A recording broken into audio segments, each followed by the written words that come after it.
either. I just want to, first of all, thank everybody for attending. Every year I think we get stronger and stronger, and I definitely appreciate the support. It was unbelievable, the response this year. Thank you very, very much. We're not at a bar mitzvah, and I know some of you are probably getting the feeling that how did I end up at one today? But I want to thank first of all, my wife for putting up with me and really helping this event happen. My team, what worked for weeks and months before to make sure that this happens. Another issue is many people asked me about, because of the recent situation, about the security, and I did not want to post that there will be very tight security, because I was told that that's a security risk. I don't know why, but that's what I was told. But many people asked, and somebody came forward, behalf.com. I wanted to publicly thank them, who really put up the funds to make sure that we have over-the-top security, and I definitely want to thank you very, very much. Now, by show of hands, how many people are on the Telegram group here? Thank you. How many people here have been suspended before? Has anybody been suspended unfairly? How many of you feel that at any moment you can get suspended for no reason? Now, this is pretty much the reason of why I started this groups. It grew to a lot larger than I thought. But when I did these groups, one of the things I realized is that, first of all, I couldn't believe the awesome power that Amazon has, how somebody can have literally a $50 million a year business, and from second to second, it's gone. And I realized that the way we're going to fix this issue is, we're not going to, unionize, and we're going to legal. The way to fix this issue is to communicate, be better sellers, and to work with Amazon. And then at the same time, have Amazon realize the issues and then fix it. Because the people that I've met from Amazon have been just the nicest, most wonderful people in the world, and it didn't really match this image that I and many in this room may have, that how from second to second, for no reason, they can suspend you. And I can tell you, since the past few years, Amazon has made tremendous advances in giving the sellers the comfort in knowing that they have a true partner and a real business. Last year was the first time we've had Amazon employees just as attendees. They were not here in any official capacity. And I was told that perhaps next year we're going to be able to have Amazon present. And true to their word, this year I am very fortunate and very humbled to say that we have somebody, an experienced Amazon employee, who obviously cannot know everything about Amazon and is not seller support, so please don't attack her with every issue. But she's going to give a little bit of a face or perspective from Amazon's position as far as seller performance goes, account health, things which we can improve on possibly, and areas where Amazon is looking to improve. Before I announce her, I'm just going to say the format. They actually agreed to have a little Q&A, which I'm going to ask some questions, and they are unedited. She's aware that she can answer whatever she likes. And after that, she's going to give a small presentation on account health and issues related to seller performance.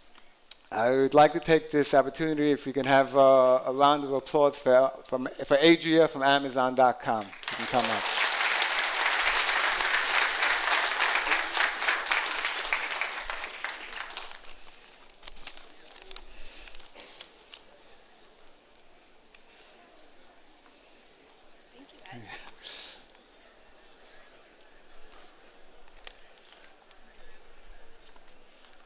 Okay. So, your mic's working? Hello? Hello?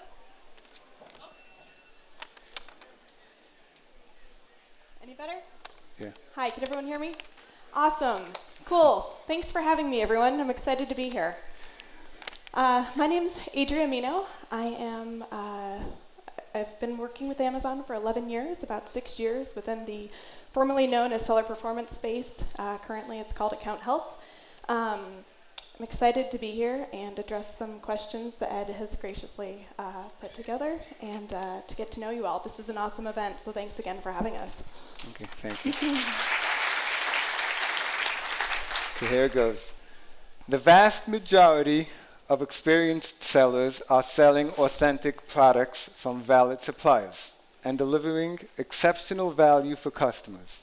Despite this, most of us are petrified that at any moment we will be suspended because of an unvetted rights owner complaint, a customer that wants free shipping, or a competitor using questionable tactics.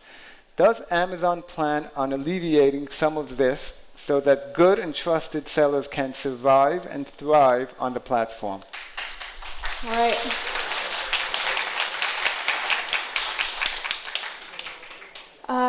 Thank you for that question. Right out of the gate. We'd agree that the majority of sellers on Amazon are honest and hardworking businesses. To protect sellers as well as Amazon, in 2018 we invested over $400 million alone to battle fraud, whether on behalf of buyers or sellers in our stores. To alleviate some of sellers' fears pertaining to account deactivation, we do have a dedicated team of account health specialists that in many cases will reach out to you when you're pending deactivation and work with you to make sure that A, you're aware of the issue, B, you understand it, and C, you have what you need to take steps to proactively mitigate that account suspension. Those are some of the things that we're doing. Thank you. Does Amazon want to steer all sellers away from reselling brands and into private label? Is there a future for reselling branded goods on Amazon? All right. So at Amazon, our goal is that customers can find any product that they want in our stores at a competitive price. And so to that end, we're really excited to work with any seller that can provide incremental selection to us at a great price point. And that's regardless of whether you're a private label or a reseller. Why does it seem like Amazon has a separate set of rules for sellers in China that do all kinds of black hat tactics and do not get suspended, and US-based sellers that are suspended for what seems like minute infractions? Thank you for the question. This is absolutely false, so I'm truly glad that you asked it because it's really important to make sure that we're clarifying this misconception. Our policies are designed to protect customers from negative customer experiences. And as such, they don't differentiate treatment across different groups of sellers, period. It has nothing to do with which country you're from. Can you state clearly what Amazon policy on gray goods is? Meaning, if I buy a deal from a legitimate supplier that is authorized to resell, and they sell it to me that is not authorized to resell, can I realistically resell that legitimate item on Amazon? I am asking because Amazon makes it nearly impossible to reinstate such ASINs when a rights owner or a brand makes a complaint. Okay. So, as most of you know, at Amazon, we care deeply about authentic selection. We have policies in place that require documentation of authenticity for products that you sell, as well as prohibit certain goods from being sold in our stores. To that end, again, what's ultimately important is that selection is authentic. And we do take action on rights owners today that leverage our intellectual property tools to minimize authentic selection. Does Amazon have a plan on patching up and fixing the sometimes contentious relationship with Amazon 3P sellers? Can you give some specifics of what Amazon plans to do to repair the feeling that we are not true partners or even customers in the eyes of Amazon? This perception is false, and we are doing a lot in terms of innovating on behalf of sellers. You asked for specifics, so a few things that come to mind. One is we're opening up a two-way dialogue, particularly via the Amazon seller forums. So if any seller has a question about their account health, they can post it there to the account health category. And our team of account health specialists will review it, and they're committed to getting you a response within 24 hours. Second thing that comes to mind is we are bolstering up our news production services, which will enable us to make sure that we're communicating with you guys early and often. Our news features consist of the news feature on the Seller Central homepage that some of you may have seen, as well as the Amazon Seller newsletter that goes out to sellers worldwide. Let's see here. The third thing to call out here pertains to a quarterly poll that we do where we survey sellers worldwide to gauge their sentiment across a few aspects of the seller experience. We deep dive all of those responses every quarter, and we look for trends and opportunities where we need to improve. And that's how we stack rank our roadmaps. Why doesn't Amazon accept store receipts, direct store receipts such as Ralph Lauren for an RO complaint? So this is false. We do accept store receipts. We have processes in place to review all of the documentation that's provided to us to ensure that it meets our criteria for determining whether a product is authentic. If that's the case, we'll accept the document, and it doesn't matter whether it's an invoice or a store receipt or otherwise. Okay. Is it true, this is the last question. Does anybody else have any questions? I'm only kidding. Oh no. Is it true that Amazon does not like Alibaba? What's wrong with a private label seller sourcing through Alibaba and showing those invoices? What's your perspective on sourcing from Alibaba? So, at Amazon, we are always thinking about what customers want right now and what they may want in the future. We are investing all of our time and our efforts on the customers and the sellers. And we have a lot of really hardworking teams that are working to build tools and processes to make sure that customers have an awesome experience in our stores. A lot of those efforts will affect you guys as the sellers. And we recognize that when you have the information that you need and the tools that you need to provide customers with amazing products, everybody wins. So when it comes to invoices, our customer protection efforts require that we have an invoice that we can validate the authenticity of a product in question and make it easy for us to determine whether the product is authentic. Invoices from third parties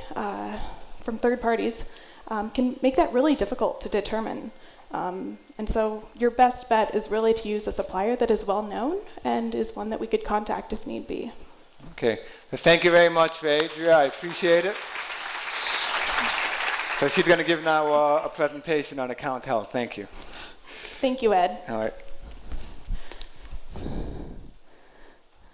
Okay. We survived. We're still here. Okay.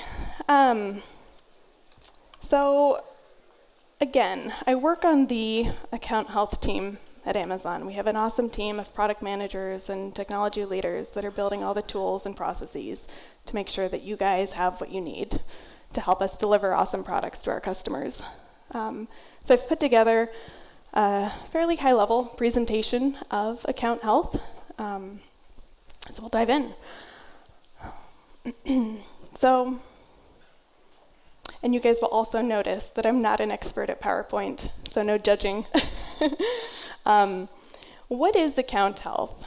So, in essence, your account health represents your adherence to Amazon's policies, including those dictated by local and tax requirements.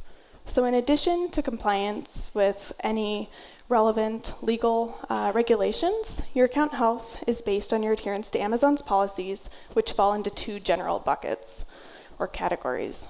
So the first category pertains to product policies, and these pertain to the listings you create and the products that you sell on Amazon. Product policy violations include instances where the product you're selling doesn't match the information on the product detail page, or if you're selling a product that's not allowed to be sold on Amazon, so prescription drugs or something to that effect.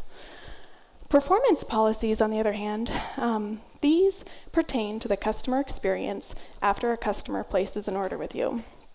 Examples of negative customer experiences include not responding to a buyer or seller message in a timely manner, or canceling an order without a request from a customer to do so.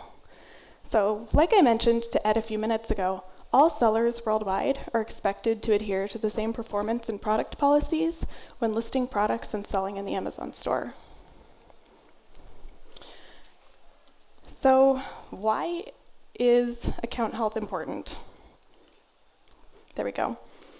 As most of you know, Amazon obsesses over our customers. We strive to be Earth's most customer-centric company, and adhering to Amazon's policies reflects the quality of the customer experience that you create when selling in our store. We have policies in place to make sure that customers have a great shopping experience, and our high bar for the customer experience is the reason that so many people come to Amazon as the first stop in their shopping journey in the first place. We want customers to be delighted with the products they order and the service they receive along the way every single time they place an order on Amazon. Maintaining a great customer experience increases the likelihood that customers are going to return, and that's good for you guys as well as us because everybody wins. So, how do you know your account health status? Account health information is available on the Seller Central website, and we also make it available in the Amazon Seller mobile app, as well as available via MWS APIs. The best way to continuously manage your account health is to regularly monitor your account health page in Seller Central. This page can be accessed by logging into the Seller Central homepage, navigating over to Performance in the main navigation bar, and selecting Account Health from the drop-down. So the Account Health page, it's comprised of 3 categories. This looks a little small, but hopefully you guys can see it. The first column on the Account Health page, so this reflects our customer service performance policies. These metrics measure your ability to provide a good customer experience, particularly when a customer is not satisfied with an order. The middle bucket there, titled Product Policy Compliance, includes any violations incurred as a result of non-adherence to policy, which includes things like counterfeit, intellectual property, restricted products, etc. The third column there, Shipping Performance, this reflects your ability to provide a great fulfillment experience, and the metrics available in the shipping performance category are applicable to seller-fulfilled orders only. So these screenshots, they reflect both a healthy account as well as an account that is at risk of deactivation as a result of policy noncompliance. So that second screenshot there, you can see the seller's late shipment rate exceeds the target required to sell on Amazon. In particular, looks like their late shipment rate is 4.79%, and our policy for late shipments is that it be under 4%. So in this case, the seller's account is at risk of deactivation, and we'd recommend that they adjust their handling time to make sure that they're minimizing their risk of shipping additional orders outside of that handling window. So how do you maintain account health, good account health? So today, Amazon posts a threshold to which sellers must adhere to our performance policies, such as less than 1% for your order defect rate, less than 4% for your late shipment rate, and less than 2.5% for your cancel rate. We recognize that there are aspects to selling and fulfilling products that sellers can't always control, such as snowstorms or practices with carriers or what have you. And these targets reflect our understanding that we know that on occasion issues will arise as part of the normal course of doing business. That said, if any of your metrics exceed the thresholds that we have, your account is at risk of deactivation. In this case, we'll display a banner to you on your account health page that says your account is in at-risk status. And we display this because we want you to be aware that your performance is trending negatively so that you can quickly take action to course correct and ideally mitigate account deactivation. We expect sellers to familiarize themselves with our product policies. So ideally, you're not listing products that violate in the first place. Product policy violations generally result in your product being removed from sale. And as with performance policy issues, any product policy violation incurred should be addressed quickly, not only so that you can resume selling your product, but so that you can minimize disruption to your ability to sell. I'll talk a little bit more about how to do that in a few minutes. How does Amazon communicate account health issues? So, in addition to Seller Central, we communicate account health related issues via email. We send an email to the email address associated with your selling account, and we store copies of those emails on the performance notifications page in Seller Central for easy reference. In many cases, like I said, we'll also attempt to call you prior to deactivation. And our goal there is to make sure that you're aware of the issue and to work with you to proactively mitigate deactivation. We look at account deactivation as a last resort. We'll also notify you via SMS or push notifications if there's a critical event that occurs that affects your ability to sell. So, to ensure you can stay up to date on your account health, I wanted to share a few tips with you all. First off, I'd recommend that you set a calendar reminder to proactively monitor your account health page in Seller Central on a regular basis. If you're on the go a lot, you can do this via the Amazon Seller mobile app. Secondly, I'd recommend that you ensure the emergency contact number that you have on file with us is accurate and up to date. So this is the phone number that Amazon will use if something occurs that affects your ability to sell. You can check your emergency contact number on file with us by visiting your account health page, navigating over to a link that says update your emergency phone number and clicking on it. Once clicked, you'll be redirected to the notifications preferences page in Seller Central. And here you can find the emergency contact number that you have on file under the emergency notifications field. I'd recommend that when you're monitoring or when you're filling out the number here, that you use a contact for someone that is very knowledgeable about your business and the products that you sell. We want to make sure that we can contact the right person. I'd also recommend updating your email client settings. It sounds simple, but this is a big one. You want to make sure that any email address with @Amazon in the from address is going to your inbox. You don't want to miss notifications if they're being routed to your spam folder. Fourth, we'd encourage you to download the Amazon Seller app. So this is available on iOS and Android, and if you have the app installed, we can send you push notifications. It's another means by which we can communicate with you. And lastly, make sure that you're addressing any issues on your account health page in a timely manner.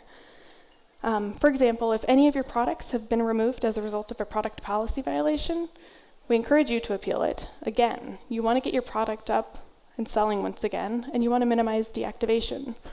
In the account, your account is deactivated. You can appeal to resume selling from the account health page. So, monitoring and correcting product policy violations. So as you all know, growing on Amazon requires actively managing your business, playing an active role in everything that you're doing to sell. And this means that if you do violate a policy, we encourage you to learn why it happened and take action to fix it. Next steps will be dependent on the policy violated and can include things like deleting a listing or removing a product image or submitting a plan of action where you detail what happened and the steps that you're going to take to prevent it from happening again in the future. So policy violations will be visible on your account health page, along with the reason Amazon took the action, the policy violated, and what you need to do to appeal. Again, I can't say it enough. I encourage you to appeal everything that you see on this page. It's going to be your best bet at mitigating account deactivation.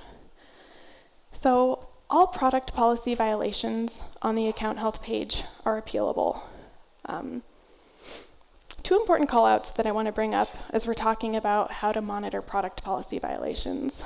One is that if you see something incorrect or if you think we got it wrong, please let us know.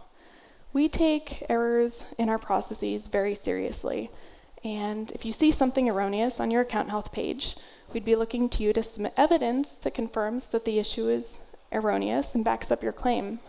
What we'll do then is we'll quickly remedy the issue and we'll use your feedback to improve our processes moving forward. Secondly, in talking with sellers, I often get questions about the Voice of the Customer page in Seller Central. Are you guys familiar with this? So, this page, the Voice of the Customer page, this is an awesome tool for trying to figure out, what are the product and listing issues that are resulting in negative customer experiences. Like the account health page, the products listed here have been removed by Amazon. However, unlike the account health page, the listings on this page weren't removed as the result of a policy violation, but rather as a result of driving a high rate of negative customer experiences. Everything on the Voice of the Customer page can be reinstated by you, so you don't need to appeal to Amazon. And nothing here has a negative impact on your account health.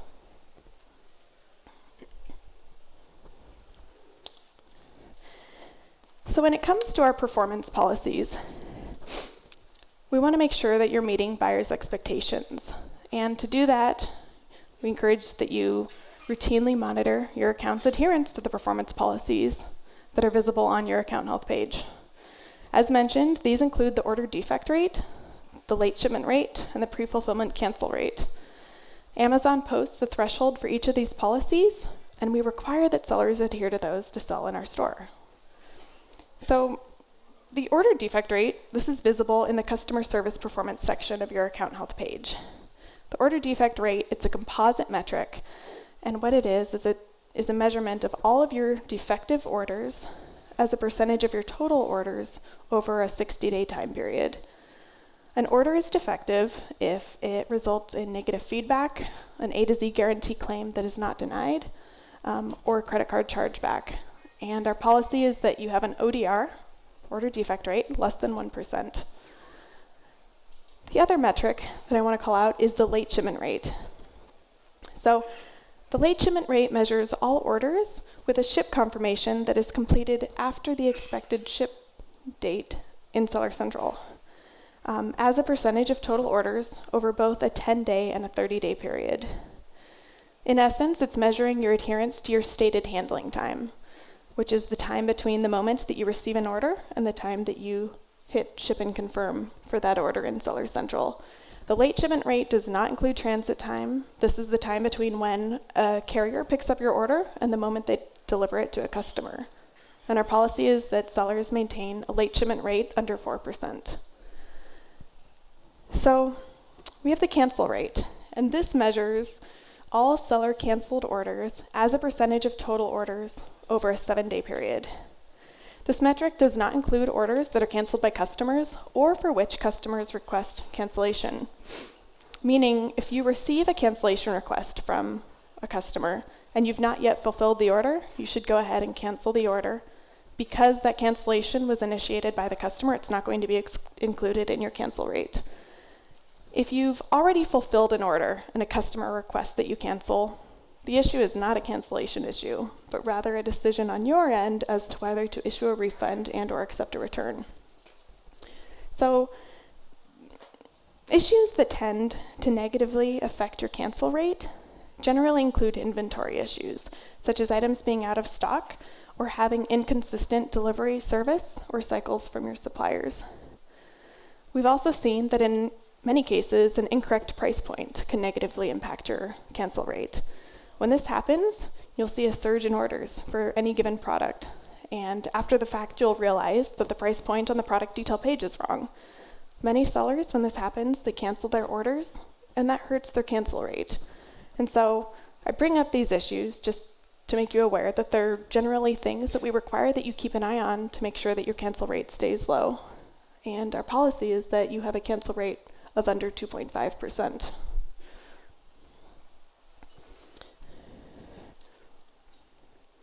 So, having mentioned the performance metrics that require adherence to sell on Amazon, I'd actually be remiss to omit mention of the valid tracking rate and the on-time delivery rate metrics. So like the late shipment and cancellation rate metrics, these metrics only apply to seller-fulfilled orders. The valid tracking rate measures all shipments with a valid tracking number as a percentage of total shipments over a 30-day time period. And the on-time delivery rate measures all shipments that are delivered by their estimated delivery date as a percentage of total tracked shipments. So our policy is that you adhere to our metric thresholds for each, meaning that your valid tracking rate should be above 95% and your on-time delivery rate should be above 97%. So data indicates that orders that adhere to these metrics receive fewer A to Z guarantee claims and also generate better feedback ratings for you. Lastly, adherence to these policies is required if you want to be eligible for certain programs, such as Seller Fulfilled Prime and Premium Shipping. So a few tools to monitor your adherence to performance. So to better understand the specific defects that are negatively impacting your order defect rate, that composite metric we talked about, we'd encourage you to download a CSV report from your account health page in Seller Central. Simply go to the order defect rate page and scroll to the bottom and hit Request Report. And you'll see a report that has all order IDs that were defective, along with the date for each order, the channel by which the order was fulfilled, and the specific defect it generated, whether the feedback, the claim, or the chargeback. This is a super handy tool if you want to deep dive issues and trends affecting your order defect rate. As with the order defect rate, you can also download reports for your late shipment and cancel rate metrics. These metrics, again, only apply to seller-fulfilled orders, and the defects for each will contain the orders that were canceled or shipped late and the date on which the order was received. In addition to these specific metric reports I've just mentioned, I'd also recommend taking a look at the orders with defects and performance over time reports that are available within Seller Central. You can find both of these reports from your account health page by navigating to the sub-navigation and hitting Reports. The performance over time report enables you to view an aggregate defect rate or count of all orders with defects over a specified time period, while the orders with defects report allows you to drill into order level detail associated with defective orders over the past 12 months. You'll see any order here that has a defect defined as a late shipment, a pre-fulfillment cancel, negative feedback, A to Z guarantee claim, or a chargeback claim.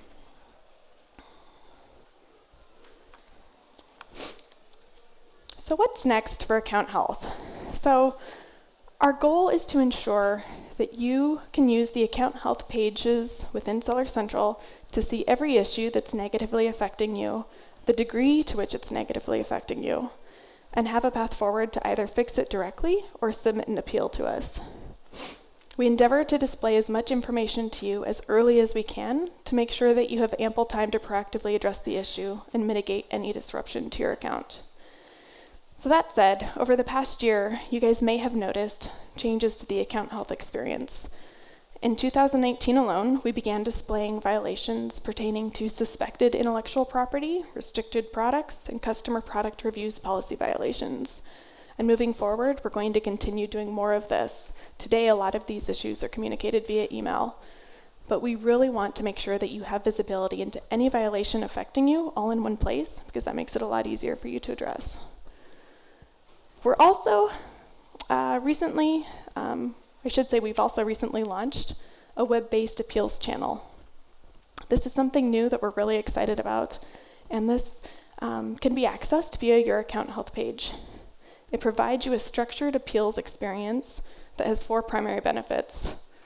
One being, it communicates the specific requirements that are needed to appeal the issue in question. So this minimizes some of the ambiguity surrounding how do you resume selling.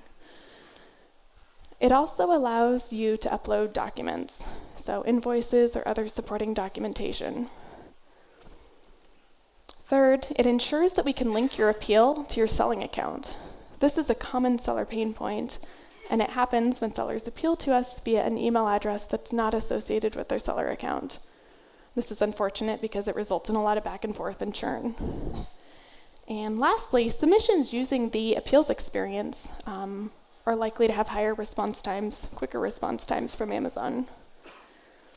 So I'd encourage you guys to appeal any issues and contact us about anything account health related from within Seller Central. In addition to all the benefits that I just mentioned, it's also worth calling out that appeals requirements are not static. Providing you with an appeals experience within Seller Central ensures that we can customize appeals requirements when applicable. These can change depending on your selling history, and as such, again, appealing within Seller Central ensures that you have the right set of appeals requirements at any given point in time. How are we responding to seller feedback? So I want to take a moment here to say that we hear your feedback. We routinely take action on it to improve the seller experience. So thank you for sharing your thoughts with us. We're actively working on some exciting innovations this year to address a few common sentiments that we hear. And I'll share those sentiments with you here. The first one being, how do product policy violations affect my account health? At which point should I be worried that I'm going to be deactivated as a result of a product policy violation? So today I'll reiterate and say that all policy violations should be addressed quickly as they occur. I'd make sure that you're, again, monitoring your account health page and looking for those regularly. A second piece of sentiment that we hear that we're actively addressing this year pertains to, why was my account deactivated if my account health page says my account health is good? So there are cases where Amazon is required to deactivate your account due to non-compliance with legal and regulatory requirements. And due to the nature of these situations, we don't display these in the account health page today, but we do want to bring you more visibility into them. Third, how can I find out about new policies that launch and may affect my ability to sell? I don't like surprises. I think that's a direct quote. To help you stay up to date on new policies that are launching and may affect your ability to sell, I'd encourage you guys to go to the news feature on the Seller Central homepage and click on the policy filter there. Here you can go and you can see all of our new policy-related information. And again, our goal is to provide you all this information into one place. We also hear quite often feedback pertaining to, I really want to talk to somebody about my account health. What's the best way to engage with Amazon? So we're in the process of testing a new feature that enables sellers to request a call from their account health page in Seller Central from an account health specialist. Some of you may have seen or even used this feature. Out of curiosity, has anyone here seen this or used it yet? A few of you? Cool. I'd love to get your feedback on it. Our goal in giving sellers access to a world-class team of individuals who specialize in all things account health is to enable you to get customized guidance about the issues that are affecting you most. Like many projects at Amazon, we're still testing this capability, and we'll roll it out to all sellers once we've ironed out all the kinks and are confident that it's something that we can scale to all sellers. Lastly, as I mentioned, our account health specialists are actively monitoring the Seller Central forums, and they're responding to account health related questions that are posted to the account health category there. That said, if you have a question for Amazon or for other sellers, I'd invite you to post it there as a means of engaging with our team directly. Thank you so much for your guys' time. Ed, thank you for putting on this event. It's an honor to be here with you all. Thank you.